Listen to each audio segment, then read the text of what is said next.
বিচার বিভাগ সংস্কার বা অধ্যাদেশগুলোর পরিণতি যাই হোক, হাইকোর্টের রায়ের আলোকে অধস্তন আদালতের নিয়ন্ত্রণ থাকবে সুপ্রিম কোর্টের হাতেই।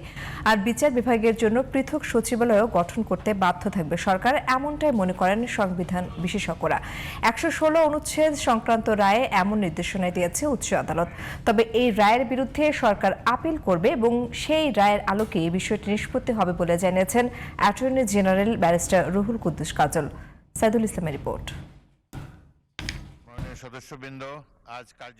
বিচার বিভাগ সংস্কার ও বিচার বিভাগের জন্য আলাদা সচিবালয় সংক্রান্ত অন্তর্বর্তী সরকারের অধ্যাদেশগুলো বাতিল নিয়ে সরকার ও বিরোধী দলের মধ্যে যখন চরম বিরোধ, তখন সংবিধানের ১১৬ অনুচ্ছেদ সংশোধন সংক্রান্ত হাইকোর্টের পূর্ণাঙ্গ রায়টি প্রকাশ হয় মঙ্গলবার। এই রায়েও বলা হয়েছে অধস্তন আদালতের নিয়োগ ও বদলি সহ নিয়ন্ত্রণ থাকবে সুপ্রিম কোর্টের হাতে এবং বিচার বিভাগের জন্য আলাদা সচিবালয় করতে হবে।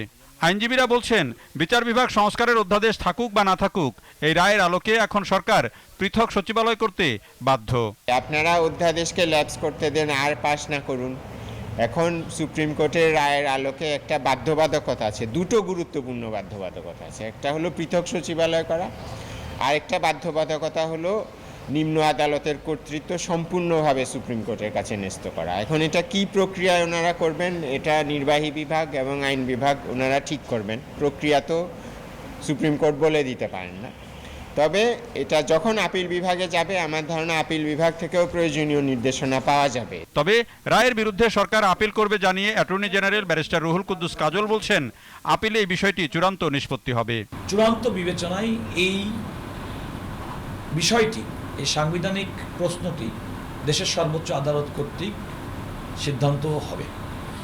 এখানে আরেকটা বিষয় বলা আপনাদের জন্য খুবই জরুরি, সেটি হচ্ছে যেহেতু বিষয়টি আপিলে চূড়ান্ত বিবেচনায় নিষ্পত্তি হবে আপিল বিভাগে, আমার দৃষ্টিতে এবং আমাদের অভিমত হচ্ছে এই রায়টি অর্থাৎ হাইকোর্ট বিভাগের এই রায়ের কার্যকারিতাটা এখন থেকেই আসছে না।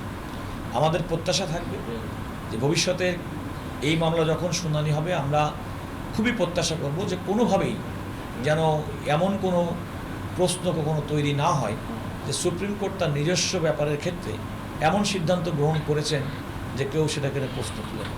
হাইকোর্টের ওই রায়ে ১৯৭৫ ও ২০১১ সালে সংবিধানের ১১৬ অনুচ্ছেদে আনা সংশোধনীগুলো বাতিল করে ১৯৭২ সালের মূল সংবিধানের ধারা ফিরিয়ে আনা হয়েছে। Saidul Islam, GTV news, Dhaka.